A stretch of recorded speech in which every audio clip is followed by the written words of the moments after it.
देखो आपने पढ़ा है इसके पहले सदस्यों के योग का त्रिभुज नियम। तो इसमें दो त्रिभुज दिख रहा है, एक बार लेना है नीचे वाला, दूसरी बार लेना है ऊपर वाला। इसमें सदस्यों के योग का त्रिभुज नियम लगाओगे तो शॉर्ट में अपने त्रिभुज नियम को ये समझ लेना। शॉर्ट में आपको ध्यान रखना है कि इन्हीं दो संलग्न भुजाओं का योगफल जो तीसरी भुजा होती है, परिणामी होती है, उसके बराबर होता है। इन दोनों का योगफल तीसरी भुजा के बराबर होता है। तो हमने क्या लिखा, तीसरी भुजा को एसपी बराबर एसओ, और एक भुजा कौन सी बची, ओपी। तो दोनों का योगफल छोटी वाली भुजाओं का योग सबसे बड़ी भुजा के बराबर होता है। तो छोटी वाली भुजाओं का योग कर दिया। अब देखो एसपी आपका सेम टू सेम लिखा है, इसको एसओ को हमने थ्योरी में लिखा है ना कि एसओ का परिणामी कितना हो, ए, ठीक है।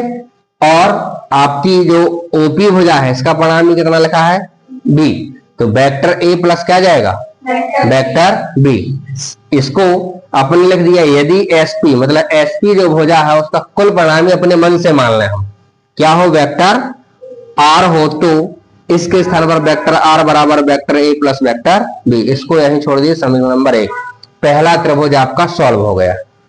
अब बचा ऊपर वाला, इस त्रिभुज को एस क्यू पी, पहले एस से ही शुरू किया था, एस से ओ तक से कहां तक, पी तक, फिर एस से ही शुरू करना, तो एस क्यू पी। इसमें लगाएंगे सदस्यों के योग का त्रिभुज नियम। तो अब दो छोटी भुजा, एक जे बची एक जे बची, इन दोनों का योगफल इस तीसरी भुजा के बराबर होगा।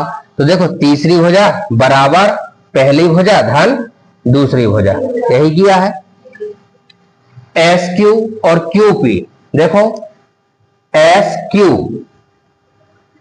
ओपी के बराबर है कि नहीं है, तो इसका परिणामी भी है, तो इसका परिणामी भी क्या हो जाएगा, बी। ऐसे ही आपको क्या करना है, ओपी देख रहा, ओपी किसके बराबर है, ओ एस या एसओ के बराबर है, तो इसका परिणामी ए है, तो इसका भी क्या होगा, ए। तो हमने सिर्फ वो मान रख दिए।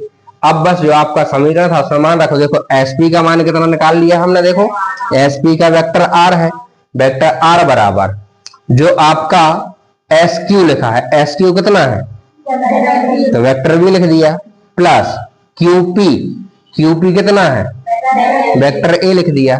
अब समीकरण 1 और 2 को देखा कि एक पक्ष बराबर है, दूसरे बराबर ऑटोमेटिक लिख दिए जाते हैं।